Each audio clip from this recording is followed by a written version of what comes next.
બનાવની વિગતો અનુસાર ગત 8 ઓગસ્ટ 2026ના રોજ બપોરે 11:30 થી 2 વાગ્યાના સમયગાળા દરમિયાન જીઆઈડીસી ખાતે આવેલ સરગમ એન્ટરપ્રાઇઝ કંપનીના ગેટ બહારથી રાકેશ રામકુમાર નામના વ્યક્તિની હીરો હોન્ડા કંપનીની સ્પ્લેન્ડર પ્લસ મોટરસાઇકલ ₹40,000 ચોરી થઈ ગઈ હતી, જે અંગે તેમને જીઆઈડીસી પોલીસ મથકે ફરિયાદ નોંધાવતા પોલીસે BNS કલમ 303(2) મુજબ ગુનો નોંધી આગળની તપાસ હાથ ધરી હતી.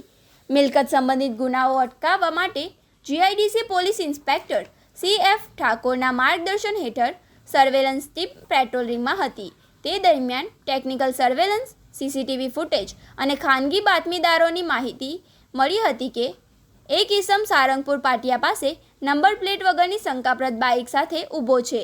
પોલીસે સ્થળ પર પહોંચી તેની પાસે ગાડીના કાગળો માંગતા તે ગલ્લા તલ્લા કરવા લાગ્યો હતો. પોલીસે કડક પૂછપરછ કરતા તેને કબૂલ્યું હતું કે આ બાઇક એને 8 ઓગસ્ટ સરગમ એન્ટરપ્રાઇઝના ગેટ પાસેથી ચોરી કરી હોવાની કબૂલાત કરતા જ પોલીસે બાઇક સાથે રહેલા ઈસમ હૃદય નંદરામ નરેશ રામની ધરપકડ કરી હતી તેમજ તેમની પાસેથી ચોરી કરેલ હીરો હોન્ડા સ્પ્લેન્ડર પ્લસ કબજે કરી હતી.